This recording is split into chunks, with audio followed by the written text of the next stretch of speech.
V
našich dokumentech jsme se doposud primárně zaobírali objektivním výzkumem paranormálních jevů. Ezoteriku jsme z validních důvodů vyškrtávali. Často se nás ale ptáte, šlo o správné rozhodnutí? A proto jsme zavítali sem, do opuštěného domu na okraji Prahy. A jako externího hosta si pozvali ezoterika. Neví, co je to za místo, ani jestli se tu vůbec někdy něco stalo. Nezná pražádné informace o této stavbě. Odkryje díky svým ezoterickým schopnostem temný příběh, který se tu měl odehrát? To se dozvíte v tomto dokumentu. Tak jsem Jirka, Jiří Šťastný, rodinná přátelé mi říkají Jirka, je mi 41 let, vystudoval jsem knihovnictví, teologii a filozofii. Zajímám se o knihy, historii, jazyky, o přírodu, o záhadologii a tak. Jak dlouho používáš účtatabulku? Tu používám poslední rok necelý, nepravidelně. A máš s ním úspěchy? Zatím jsem nezaznamenal nic zvláštního, jakýsi slabý kontakt, ale mohl to být i sugestce, takže se to nedá ověřit. A co ten slabý kontakt říkal?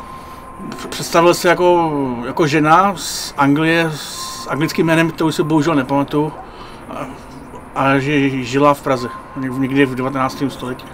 A děláš to doma nebo na nějaký? Zkusil jsem to doma. Je nutné k tomu použít svíčku, a myslím, že 2 svíčky a zhasnout. A vypnout všechny elektronické přístroje, které by mohly způsobovat elektromagnetické rušení. Třeba jako telefony, televize a tak. Aha. A naprosto v klidu je třeba předtím se uklidit, zkusit relaxovat nebo meditovat, aby člověk byl naladěný na tu určitou energetickou hladinu, která je pro údajné spojení vyžadována. Ezoterik se připravuje na své vyšetřování. My, objektivisté, zatím bereme přístroje a provádíme vlastní měření, které nám ukáže přirozené hodnoty, které je tu možno zaznamenat. A spolu s tím objevujeme i zdravotní rizika, díky kterým tu některým lidem nebývá dobře. Ale celý ten strop je plesnivý. To je černá plíseň dokonce. Černá. Na chodbě je bílá, ta odráží i to UVčko. Černá plíseň je toxická. Ale je toho plný strop. Ale strop je černý. Nefosforiskuje tedy. Tohle ne. Nemůže to být od toho hoření? Ne, to je plíseň. Další zajímavou informací je pozoruhodné teplotní chování, které ale nutně nemusíme považovat za paranormální. Přesto stojí za zmínku. Teď je 0 a teplota jde po 10 stupních dolů. Aha. Zase nahoru, ale šlo to skoro o stupeň, necelý stupeň. Teď se ty teploty můžou měnit, ne? No jo, ale ne prakticky na místě, když jsem se tady povídala s Jirkou a koukám, a nepouká vánek tady?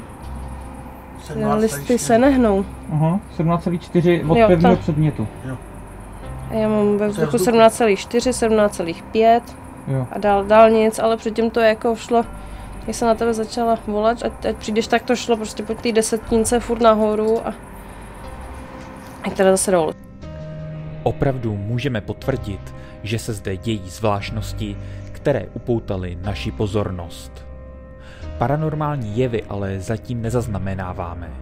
Námi pozvaný ezoterik zatím prochází celý dům, naciťuje se a sbírá první dojmy, které mu pomohou utvořit názor na oblast, v níž se nachází.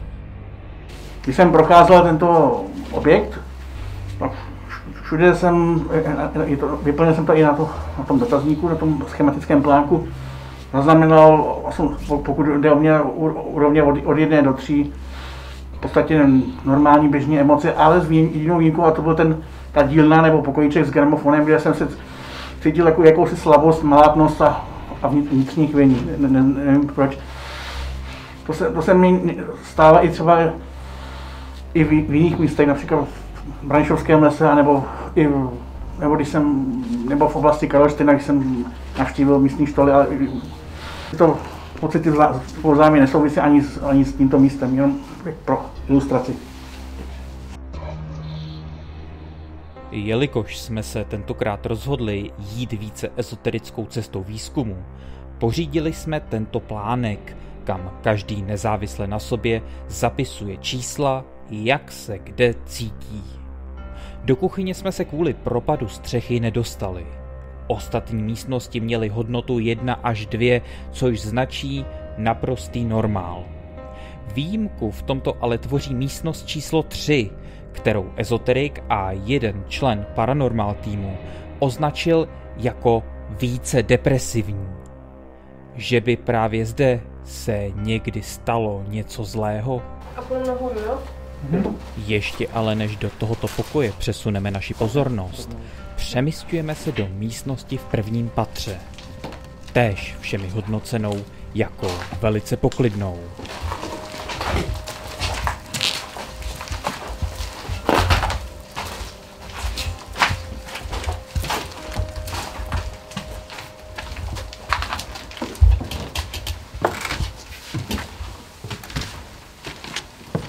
Tady máme 17,6.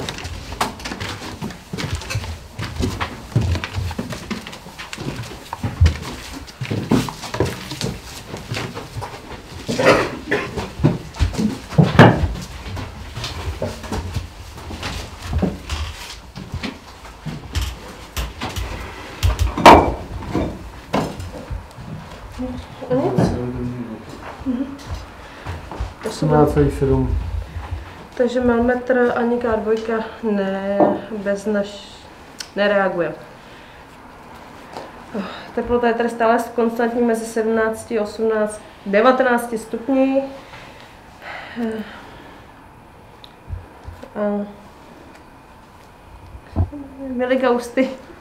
Miligausty jsou tady na 0,1 maximálně. Celý přirozené hodnoty jsou teda tady v podstatě nulový na miligauss. Na teplota je rozdíl 2 stupňů v různých místnostech. Od 17 do 19. Tady jsme naměřili nejvíc teď momentálně 19,1, protože jsme pod střechou.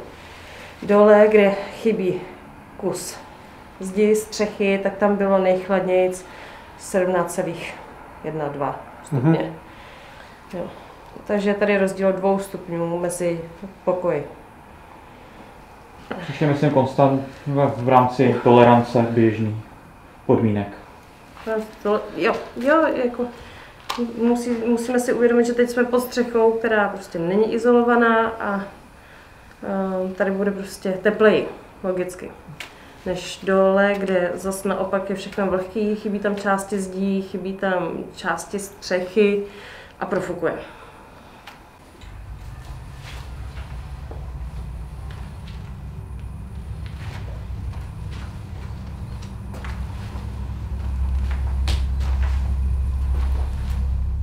Náš výzkum plynule přechází do fáze intervenční. V ní využijeme našeho ezoterického hosta a spolu s ním se pokusíme o kontakt skrze spiritistickou tabulku Ouija.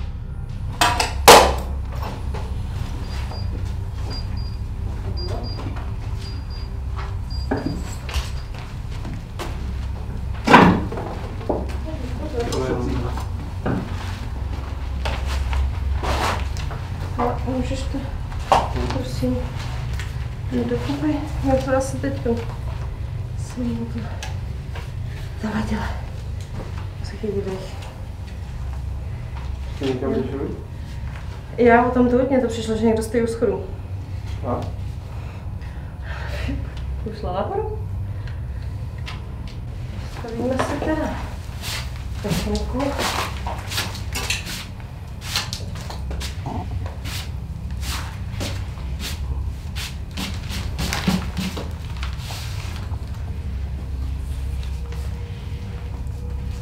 Na ligu. To takhle naproti. A musím mít rukavici, nebo bez rukavice, nebo jak? Doma jsem to zkoušel, a tady je to prašný prostředí, tak bych radši si tu rukavici nechal. No, dobře. Tam nemusí být jako přímý kontakt, jo, s tím. A nějak se začíná to s tím, nebo potřebovala bych, jestli bys mě to nějak navedl? Většinou tady jsou otázky, tady jasnou, ano, ne. Co nejjednodušší si tu nejsem. To zase to.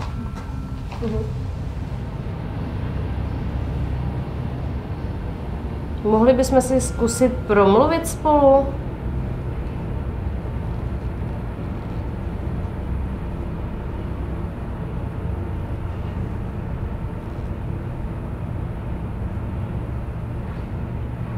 Jsi muž?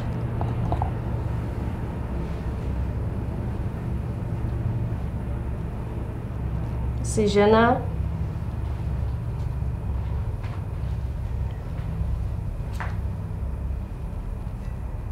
Během prvních 20 minut se nic paranormálního neděje. Rozhodujeme se proto zapnout kameru s nočním viděním, zhasnout veškerá světla a s rukou sundat rukavice.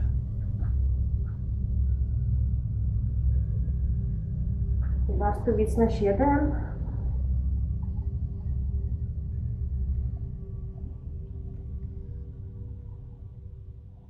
Je vás, nebo je tu aspoň jeden?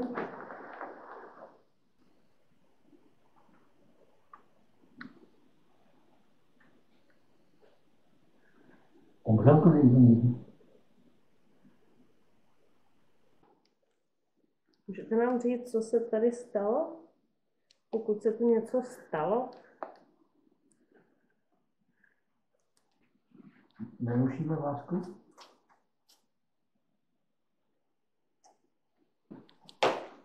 Něco na stropu? Počkej, ty se nehodil nic? Ne. No, tak to dopadlo tady takhle asi metr od pravý zdi. Myslím, že omítka. Tamhle vidím kus. Jo, my to nevidíme. Tak. Jo, vidím kus odlítlý omítky. Okay. Ten kus omítky, co spadl, to jste byl někdo z vás? Že bys něco stříkal? Tak to... Ne, předtím. Ne. Jak voňavku.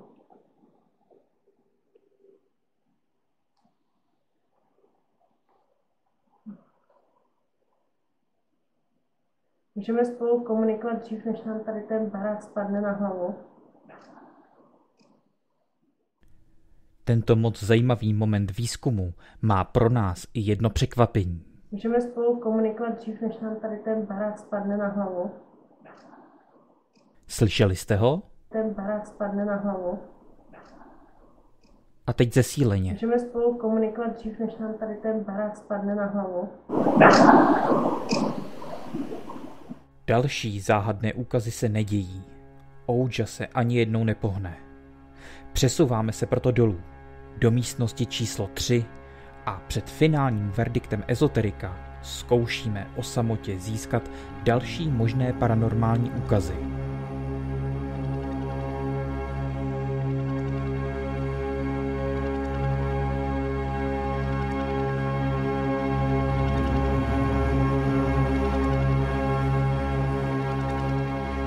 Pavel Mička ani ezoterik nic zajímavého nezachytí.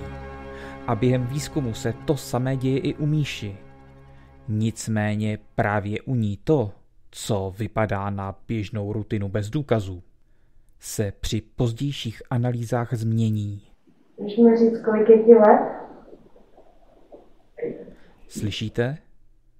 Tak ještě jednou. Můžeš mi říct, kolik je ti let? A zesíleně. Můžeš mi říct, kolik je ti let? Konec celého vyšetřování se blíží a spolu s ním i finální ezoterikův verdikt. Co vlastně odhalí? Když se tady žila poměrně bohatá rodina, došlo k hádce a zde byl někdo zbyt nebo zabit a následně se to vyšetřovalo a objekt byl pak uzavřen, rodina ho opustila a od té doby chátra. Takže podle tebe teda se tady stál v téhle místnosti zločin. Ano, domnívám se, že v téhle místnosti se stal zločin. A zločin formou krádeže, vraždy, násilí jenom, nebo co bys konkretizoval, čím bys to konkretizoval? Protože hádka, domácí násilí a pravděpodobně s následkem smrti jednoho člena rodiny. Jo, a důvodem té hádky bylo... Spory o majetek, o peníze. Aha. Náš spolek nicméně staví na objektivních datech. Vydali jsme se proto do archivů a získali následující fakta. Na otázku číslo 1 ezoterik odpověděl, že se tu něco stalo. To samé hovoří i legenda, která koluje mezi lidmi. Z validních záznamů víme, že je to pravda. Na druhou otázku ezoterik odpověděl, že to byla místnost číslo 3. Legenda hovoří zase o místnosti v prvním patře a dokonce ukazuje na křeslo, jenž se v ní nachází. Tady už naše pátrání bylo náročnější, ale pomohly archivní záznamy policie. Zločin se podle nich odehrál v přízemí obývacího pokoje, tedy nejspíše v místnosti číslo 2. Cíleně jsme se dokonce zeptali i na židli v prvním patře. Ta ovšem s případem nemá nic společného. Legenda se zde mýlí. Na otázku číslo 3 Jiří Šťastný dal zcela jasnou odpověď, že šlo o zločin a hádku v rodině s následkem smrti kvůli majetku. Legenda hovoří o brutální vraždě seniora, kterou spáchali údajně manželé Stodolovi. Policejní záznamy nám odkrývají detaily. V srpnu 2001 tu někdo přepadl, elektrickým kabelem k židli přivázal starého pána, který tu žil osamoceně. Vrah mu kladivem rozbil temeno hlavy a levou spánkovou oblast. Brutalita pak byla dovršena několika bodnými ranami nožem do oblasti srdce. Z domu pak pachatel ukradl jen pár maličkostí, například jednu vázu. Následné kriminální pátrání ale důkazně žádného pachatele neodhalilo. Roku 2017 byl případ opětovně otevřen, mimo jiné i právě kvůli informaci o manželech Stodolových, a daktyloskopické důkazy sebrané uvnitř domu porovnány s databází zločinců. Nicméně vše bez výsledku. Podobně dopadly i pokusy o DNA identifikaci zločince. A jelikož neexistuje usvědčující důkaz, pachatel zřejmě dodnes chodí na svobodě mezi námi a již mu ani nehrozí žádný trest, neb od případu uplynulo 20 let. Dnešní noc byla jedna z nejklidnějších nocí, které jsem s Paranormal týmem zažila. Nebylo potřeba odsaď utíkat, nebylo potřeba prožívat nějaký emocionální otřes a rozhodně bych se sem ráda jednou vrátila. Krásný výhled. I v odsadě, z terasy. Kafíčko ráno a kochal bych se. Žádný paranormální jevy, nezaznamenali jsme tady vlastně nic negativního. Myslím, že jsme se tady všichni cítili relativně v pohodě. A i když tenhle dům má takovou hodně pohnutou historii, což víme určitě, tak prostě necítili jsme se tady nijak špatně.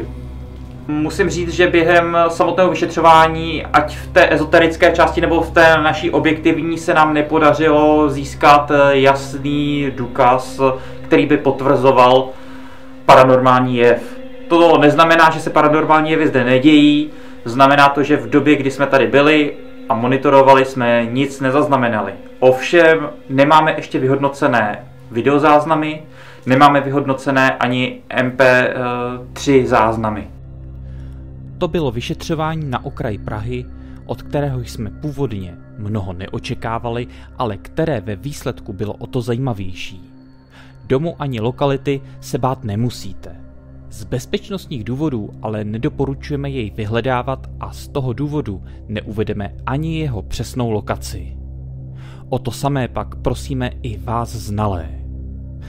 Dům číslo 276 nám po dlouhé době dal několik zajímavých možných paranormálních úkazů a ukázal, že ezoterické metodiky práce jsou jistě zajímavé, ale i tak musí jít ruku v ruce s objektivním pátráním, neb v opačném případě se až příliš snadno dostanete do sféry dezinformací a legend. A to je, myslím, ideální tečka za naším dokumentem.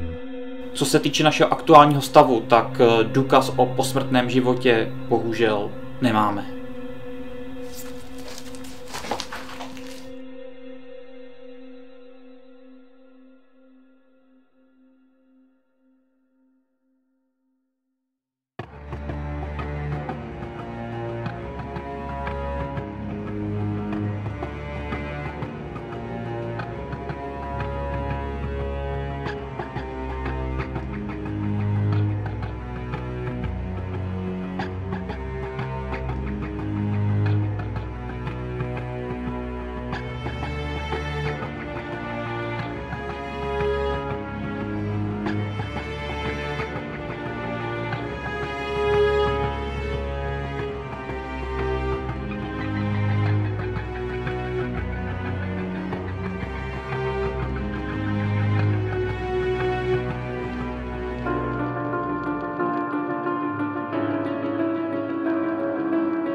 Uvnitř v té místnosti, v pokojíčku jsem... Tiše.